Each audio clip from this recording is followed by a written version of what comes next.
오늘 함께 나눌 말씀을 찾아보도록 하겠습니다. 우리 사도행전입니다. 사도행전 10장 우리 34절부터 43절까지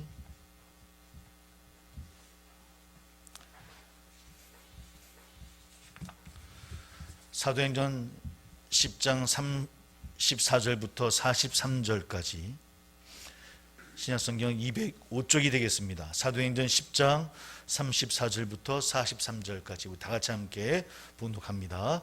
시작.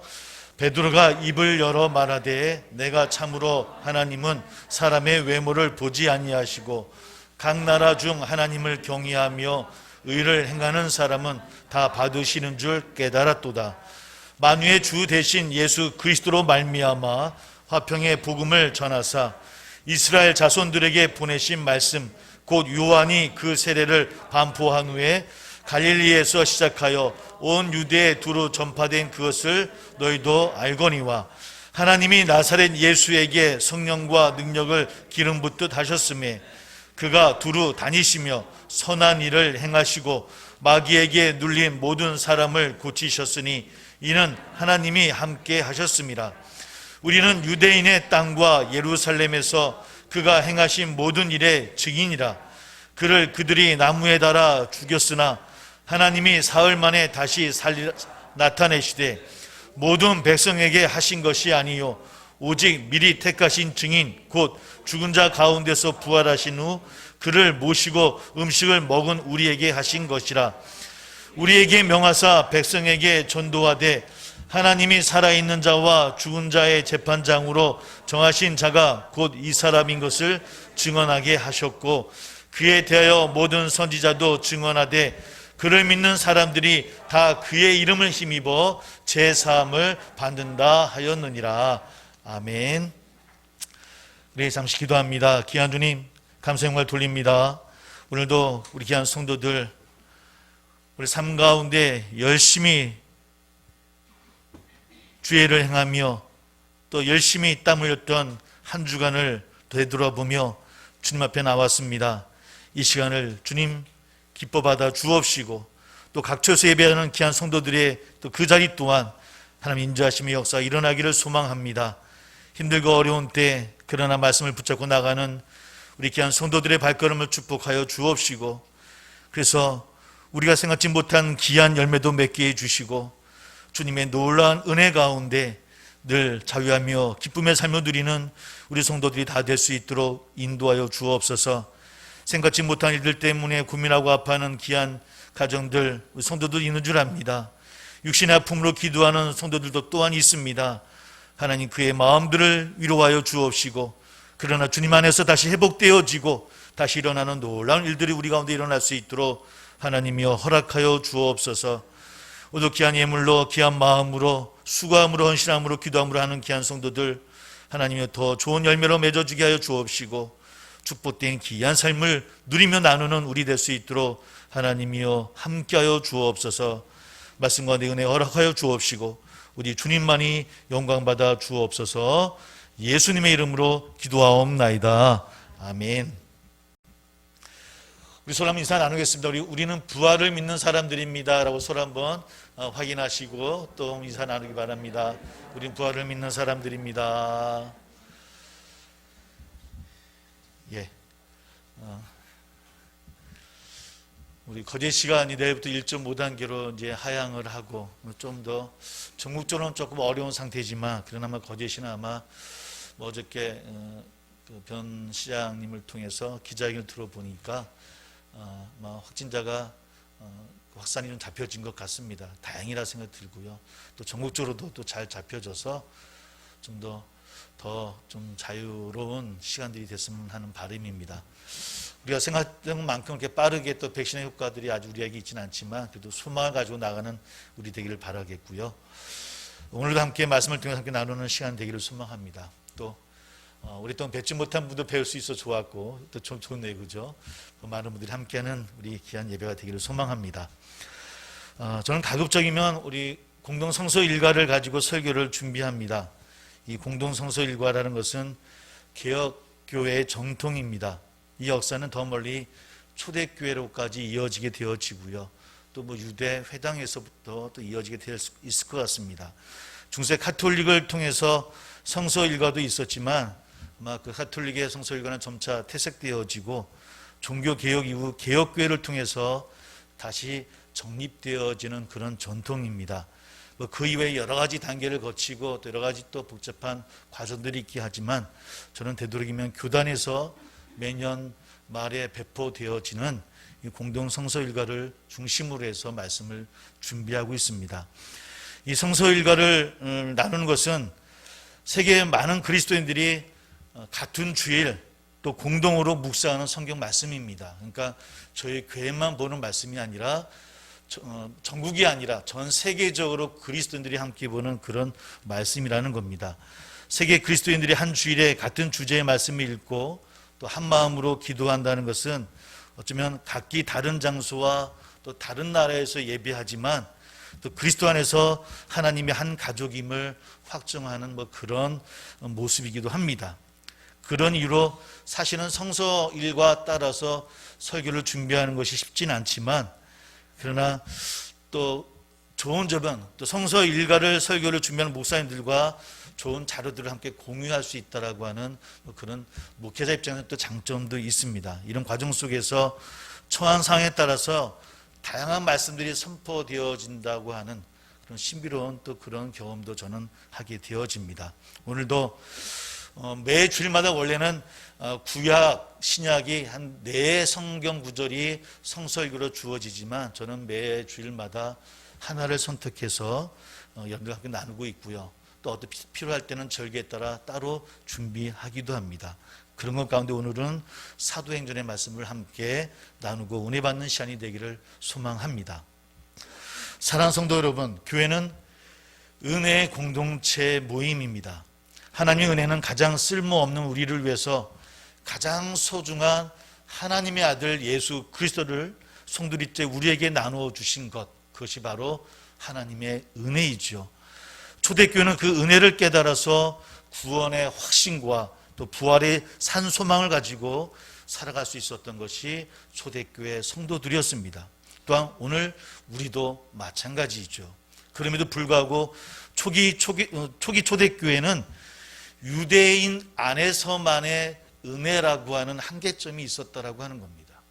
바로 오늘 말씀은 그런 한계점 안에서 다시 시작되어지는 그런 말씀이다 생각하시며 함께 말씀을 나눕니다. 오늘 사도행전 말씀은 베드로가 가이사랴에 있는 이방인 고넬료라는 그의 가족과 친척 그리고 그의 친구들에게 전했던 설교 말씀을 우리가 함께 읽어보았습니다. 사도행전에 베드로의 설교가 여러 번 나옵니다. 여러 곳에서 나오지만 오늘 우리가 함께 읽었던 본문의 말씀은 베드로가 이방인에게 전했던 첫 번째 설교입니다. 그러니까 이방인에게는 처음으로 하나님의 복음을 전하고 있는 그런 설교라는 것이죠. 베드로가 이방인에게 설교한 것이 왜 중요하냐면 예루살렘에서 시작된 하나님 나라 복음이 유대와 또 사마리아를 거쳐서 땅끝까지 전파되는 그 과정에서 교두보의 역할을 하는 것이 오늘 베드로의 설교의 모습입니다.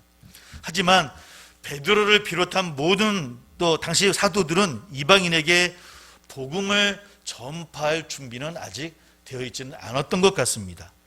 왜냐하면 유대인이 이방인과 교제하는 것도 금지되어져 있었던 그런 시대였었고요.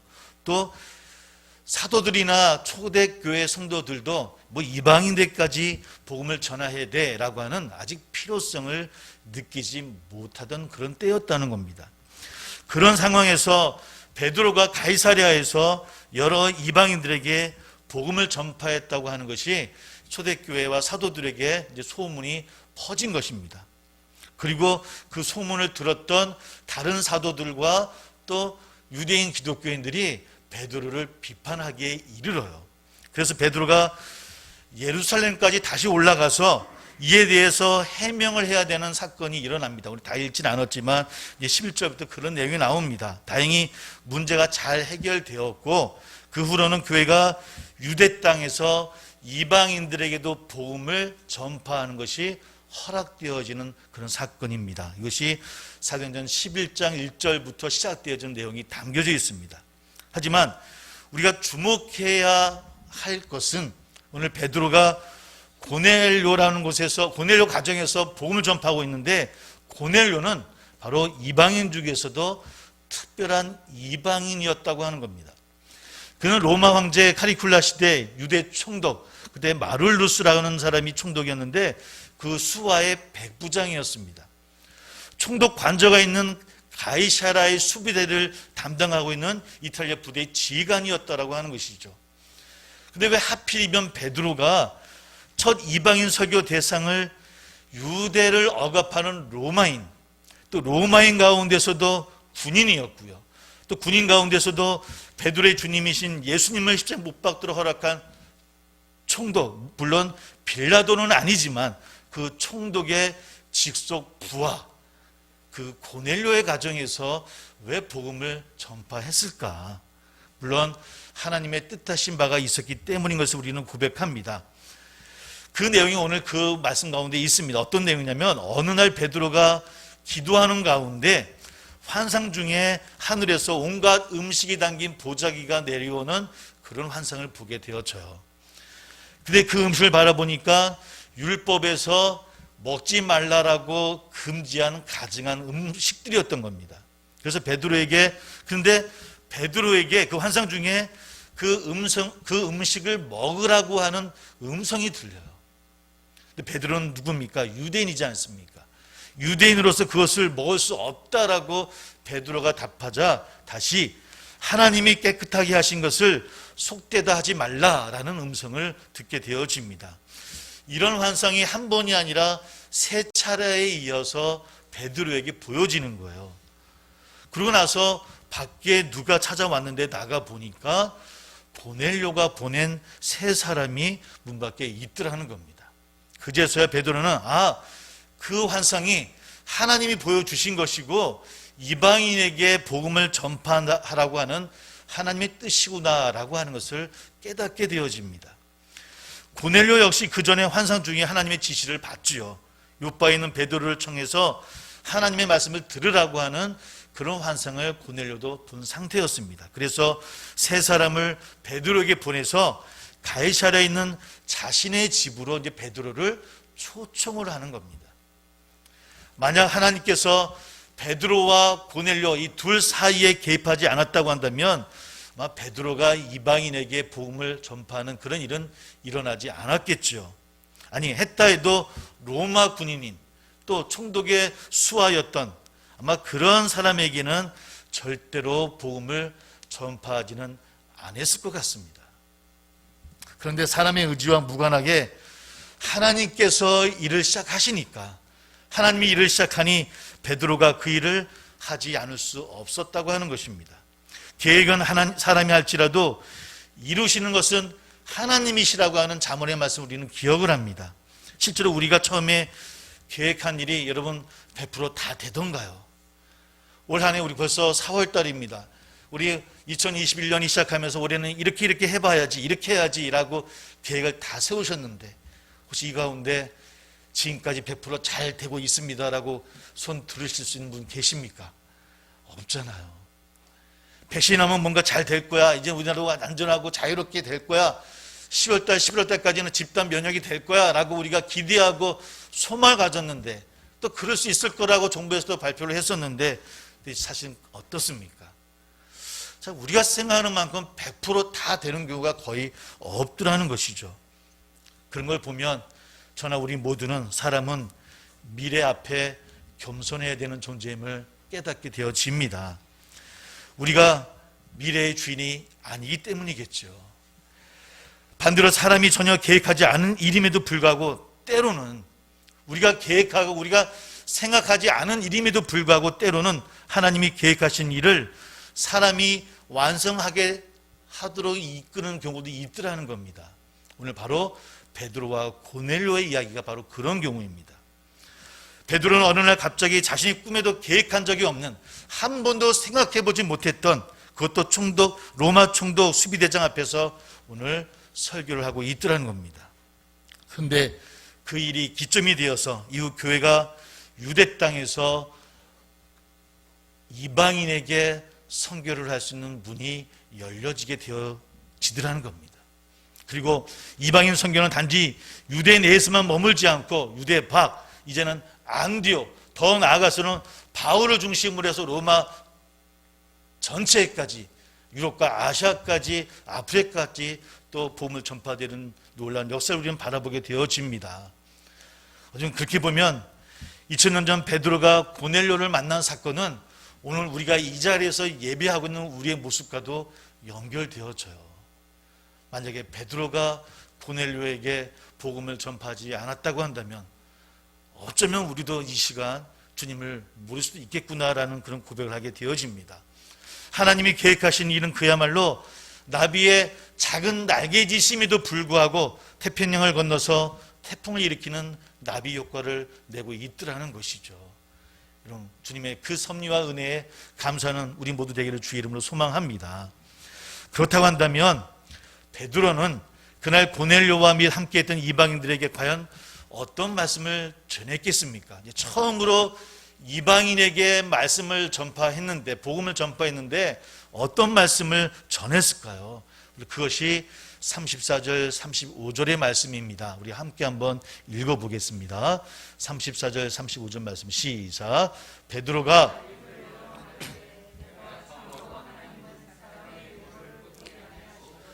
각 나라 중 하나님을 경외하며 의를 행하는 사람은 다 받으시는 줄 깨달았도다.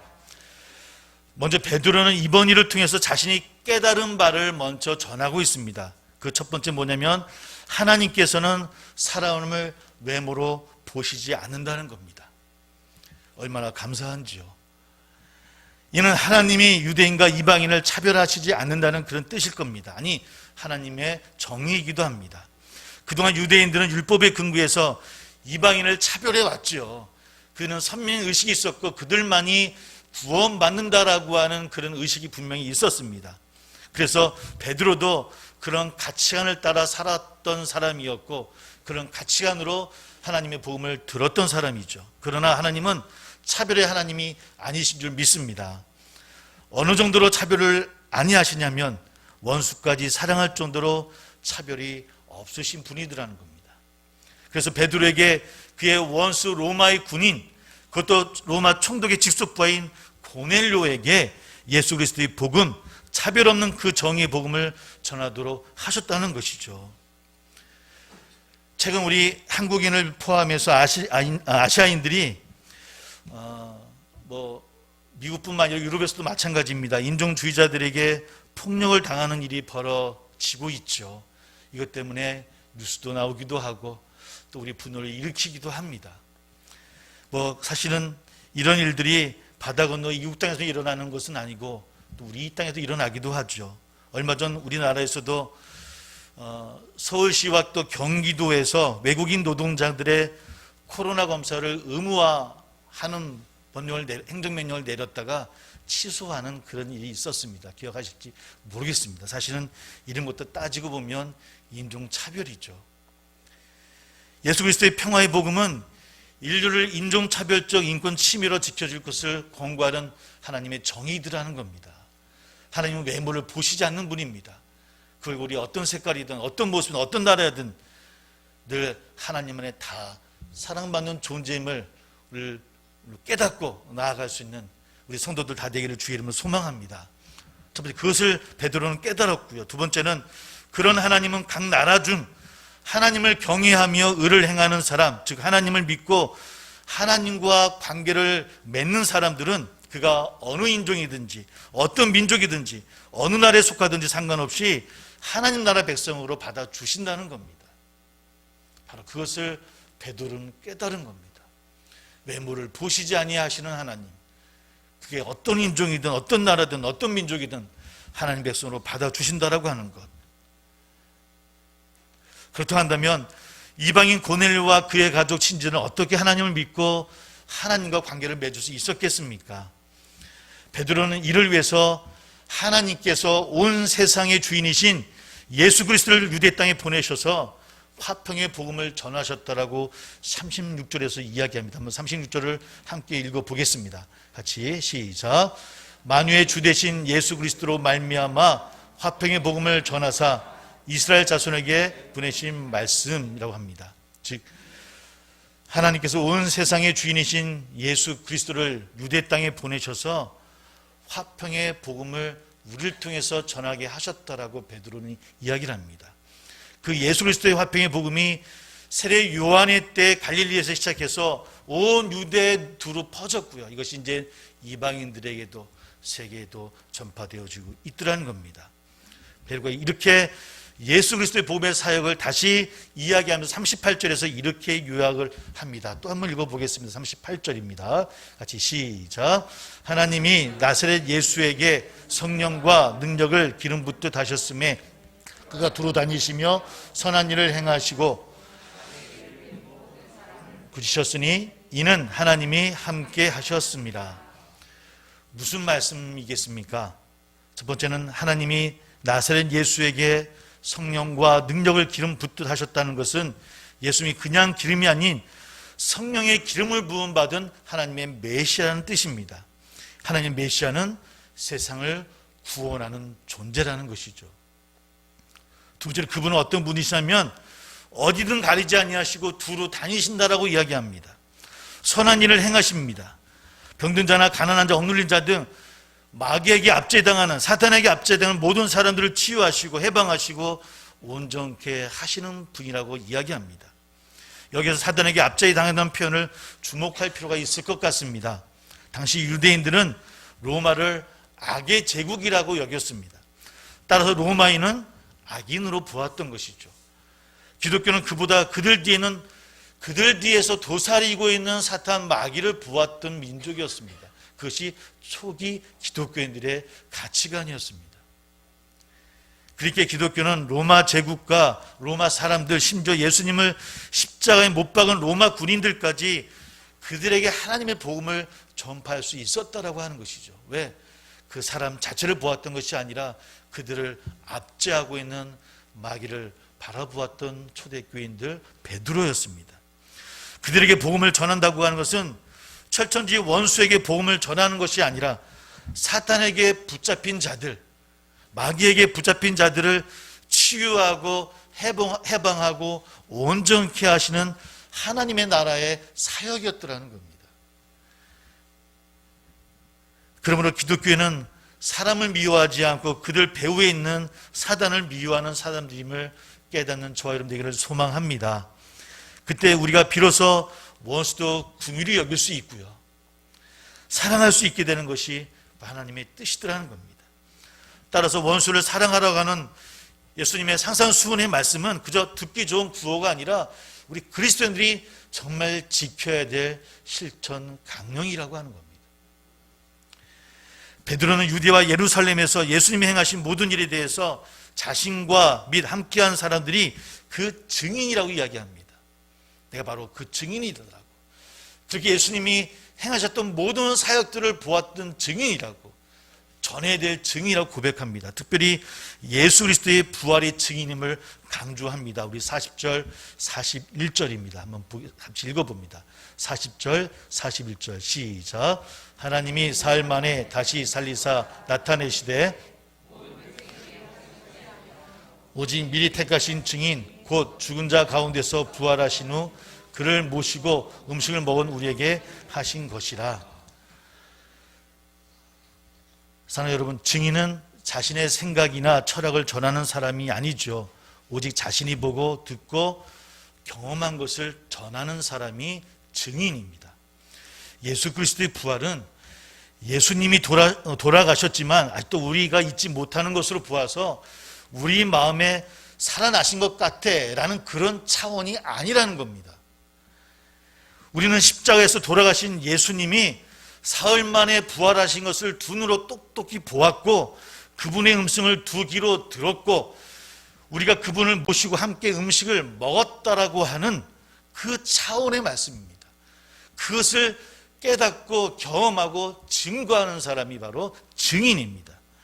지금 베드로는 고넬료에게 예수 그리스도의 하나님 나라의 복음을 전하고 설교하고 있죠. 만약에 복음에서 예수 그리스도의 부활이 중요하지 않다면 베드로는 굳이 부활을 언급하지 않았을 것입니다. 왜 그랬을까요? 굳이 이방인에게 말씀을 전파하면서 그들이 듣기에 껄끄러운 이야기, 믿지 못할 이야기, 아니 의심받을 만한 이야기를 추가할 필요는 없지 않겠습니까? 그러함에도 불구하고 베드로는 그럴 수 없었습니다. 왜? 그가 직접 보았고 들었고 함께 음식을 나눴던 것을 그는 경험했고 알고 있기 때문입니다. 그것을 전파하라는 것이 하나님의 명령이기 때문인 것을 베드로는 알았기에 오늘 고넬료에게 하나님 나라 복음을 전하고 있고 부활을 전하고 있더라는 겁니다. 42절입니다. 우리에게 명하사 백성에게 전도하되 하나님이 살아있는 자와 죽은 자의 재판장으로 정하신 자가 곧 이 사람인 것을 증언하게 하셨고 라고 이야기합니다. 여기서 이 사람이 누구입니까? 오늘 베드로는 하나님이 살아있는 자와 죽은 자의 재판장으로 정하신 자라고 고백합니다. 그런데 그 자는 다른 사람이 아니라 바로 유대인이 십자가에 달아 죽였으나 하나님이 사흘 만에 다시 살려내시고 나타내신 예수 그리스도라고 하는 겁니다. 이것을 또 우리 또한 고백하고 확신하는 저와 여러분 되기를 주의 이름으로 소망합니다. 그리고 하나님 그 사실을 백성에게 전도하고 증언하라 사도들에게 명령하셨다라는 겁니다. 그러므로 십자가에 죽으시고 사흘 만에 살아나신 예수 그리스도의 부활이 빠진 복음은 여러분 껍데기에 불과하다라고 하는 겁니다. 복음이 아니라는 겁니다. 더 나아가서 베드로는 성경 전체가 그 사실을 말하고 있다라고 결론이 있습니다. 43절 마지막 절을 함께 읽겠습니다. 같이 시작. 그에 대하여 모든 선지자도 증언하되 그를 믿는 사람들이 다 그의 이름을 힘입어 제삼을 받는다 하였느니라. 여기서 모든 선지자는 모세로부터 모든 예언자들을 포괄하는 아니 성경 전체를 말하고 있습니다. 성경 뭐라고 이야기합니까? 그를 믿는 사람들. 거기서 그는 누구입니까? 바로 십자가에서 죽으시고 부활하신 예수 그리스도를 뜻합니다. 십자가에서 죽으시고 부활하신 예수 그리스도를 믿는 사람들이 다 그 이름을 힘입어 제사함, 즉 구원을 받는다라고 결론 짓고 이야기하고 있습니다. 베드로는 그것이 성경 전체의 결론이라고 오늘 고넬료 이방인 앞에서 말씀을 전하고 있더라는 겁니다. 사랑하는 성도 여러분, 부활하신 그리스도는 온 우주를 통치하시는 만왕의 왕이심을 여러분 고백하기를 소망합니다. 산자와 죽은 자를 심판하실 만유의 통치자이십니다. 우리가 마땅히 그분의 뜻에 합당한 삶을 살아야 되는 이유가 바로 거기에 있습니다.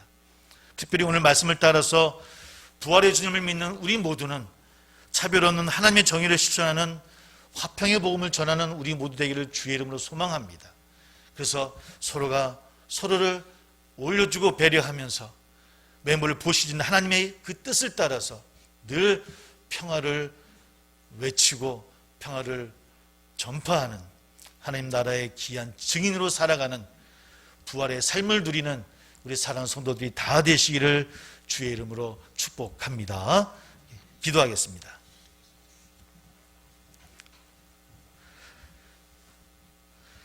우리 함께 기도합니다.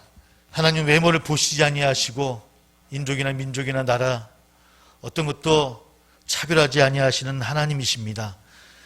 그런 하나님이 오늘 고넬료에게 베드로를 통해서 하나님 나라의 복음을 전합니다. 그를 믿는 자는 구원을 얻는다는 것, 그는 바로 부활하신 예수 그리스도이심을 이 시간 전파하는 베드로처럼 우리도 부활의 증인된 자로 하나님의 화평의 복음을 전하는 우리 될 수 있게 해달라고, 우리를 통해서 세상이 평화를 누리고 나를 통해서 하나님의 놀라운 그런 기쁨을 누리게끔 나아가는 삶이 될 수 있게 해달라고 이 시간으로 함께 기도하는 우리 되기를 소망합니다. 우리 함께 그 제목을 가지고 기도하겠습니다.